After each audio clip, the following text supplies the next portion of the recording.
کہاں رکھ کر جاؤں؟ پریشان ہے۔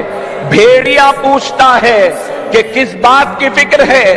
نے کہا کہ میرے بکریاں کہاں چھوڑ جاؤں؟ پوچھا کہاں جانا چاہتے ہیں؟ محمد الرسول اللہ کی خدمت میں جانا چاہتے ہیں؟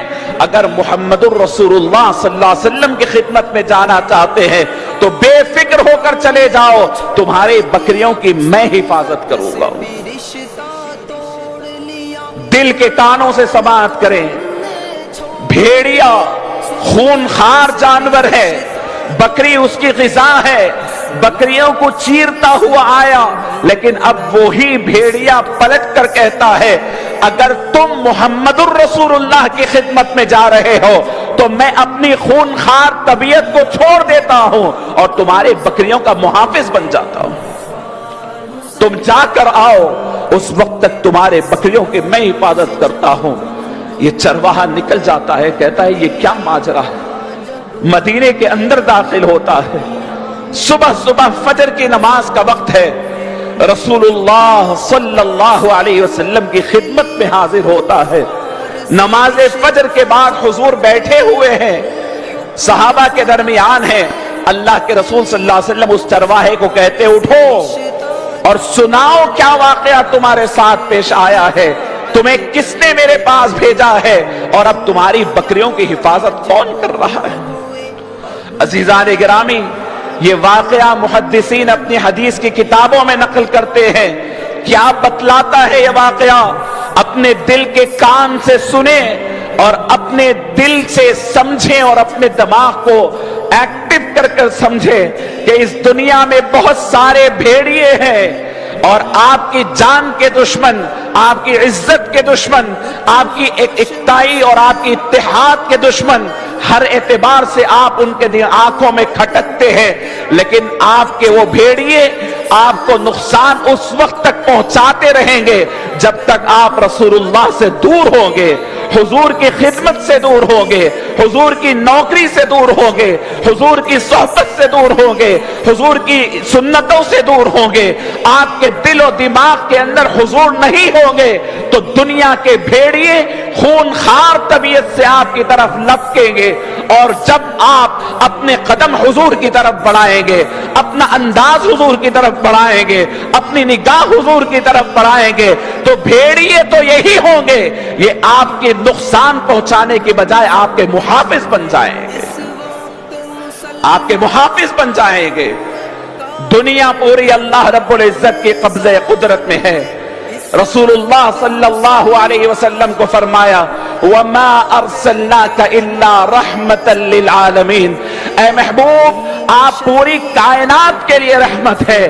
میرے نوجوانوں، میری ماں اور بہنوں، میرے عزیز دوستوں، ذرا کان کھول کر سنیں، آج ہمارے دل سخت ہوئے جا رہے ہیں، ہمدردی ہماری طبیعتوں میں ختم ہو رہی ہے، ایک انسان کو دوسرے انسان سے ہمدردی نہیں ہے، ایک آدمی کو دوسرے آدمی سے ہمدردی نہیں ہے۔ ذرا کان کھول کر سماعت فرمائے، رسول رحمت صلی اللہ علیہ وسلم انسان تو انسان، جانوروں پر رحم کرتے ہیں، چڑیاؤں پر رحم کرتے ہیں، درندوں پر رحم کرتے ہیں، پرندوں پر رحم کرتے ہیں، جھاڑوں پہاڑوں پر رحم کرتے ہیں۔ عزیزان گرامی، ایک مرتبہ رسول اللہ صلی اللہ علیہ وسلم گزر رہے، رحمت للعالمین ہے صلی اللہ علیہ وسلم، ایک مرتبہ گزر رہے ہیں، سفر میں ہے، ایک جگہ پڑاؤ ڈالتے ہیں، صحابہ کے ساتھ بیٹھے ہوئے ہیں، ایک چڑیا آتی ہے اور رسول اللہ صلی اللہ علیہ وسلم کے اوپر گھومتی ہے، چہچہاتے ہوئے، پکارتے ہوئے گھومتی ہے۔ اللہ کے نبی صلی اللہ علیہ وسلم اس چڑیا کی طرف دیکھتے ہیں، اس کی بولی سمجھ جاتے ہیں، صحابہ سے پوچھتے ہیں کہ یہ چڑیا آ کر مجھے شکایت کر رہی ہے کہ تم میں سے کوئی اس کے بچوں کو اٹھا لایا ہے، بتاؤ کون اس کے بچوں کو اٹھا لائے ہیں۔ اللہ کے نبی صلی اللہ علیہ وسلم کے کہنے پر ایک صحابی اٹھ جاتے ہیں، اپنے ہاتھ سے چڑیا کے بچوں کو بتاتے ہیں، پوچھا کیا ماجرا ہے؟ کہا یا رسول اللہ ایک درخت کے پاس سے گزر رہا تھا وہاں چڑیا کے چہچہانے کی آواز آئی، بچے اچھے دکھے تو اٹھا لایا۔ رسول اللہ صلی اللہ علیہ وسلم فرماتے ہیں کہ تم جو بچے اٹھا لائے اس کی ماں بے چین و بے قرار ہے اور میری بارگاہ میں شکایت کرتی ہے، لے جاؤ اس کے معصوم بچوں کو اس گھونسلوں میں رکھاؤ۔ اللہ کے حبیب صلی اللہ علیہ وسلم ایک مرتبہ ایک جنگ سے واپس ہو رہے ہیں، ایک مقام پر پڑاؤ ڈالتے ہیں، صحابہ کرام چولہا لگاتے ہیں پکوان کرنے کے لیے۔ اللہ کے حبیب صلی اللہ علیہ وسلم واپس آتے ہیں، دیکھتے ہیں، پوچھتے ہیں کہ یہاں کس نے کہا تھا چولہا لگانے کے لیے؟ صحابہ پریشان ہو گئے، پوچھا یا رسول اللہ کیا بات ہے؟ کہا کہ تم نے نہیں دیکھا بازو چونٹیوں کا گھر ہے، تمہارے آگ لگانے سے چونٹیوں کو تکلیف ہو رہی ہے، تمہارا چولہا بجھا دو تاکہ وہ چونٹیوں کو سکون مل سکے۔ رسول کریم صلی اللہ علیہ وسلم ایک مرتبہ گزر رہے ہیں، اونٹ ہے، اس کا مالک اسے زور زور سے مار کر چلاتا ہے۔ اللہ کے حبیب صلی اللہ علیہ وسلم اسے رکاتے ہیں، فرماتے ہیں کہ ارے اس کی حالت تو دیکھ، وہ کمزور ہے، اس کے پیٹ میں کھانا نہیں ہے، کھانا برابر نہیں دیتا اور اس پہ ظلم کر کے اسے چراتا ہے۔ میرے عزیز دوستو، وہ محمد عربی صلی اللہ علیہ وسلم جن کا میلاد منانے کے لیے میں اور آپ یہاں جمع ہے، کل ان کا میلاد منانے کے لیے ہم پوری تیاری کر رہے ہیں، قیامت کے روز ان کی شفاعت کے ہم محتاج ہیں، ان کی صورت دیکھنا چاہتے ہیں۔ وہ محمد عربی کا دل کتنا نازک ہے، یاد کریں کہ ایک چڑیا کی تکلیف گوارا نہیں ہوتی، ایک چونٹی کی تکلیف برداشت نہیں ہوتی، اونٹ و بکری کی تکلیف گوارا نہیں ہوتی۔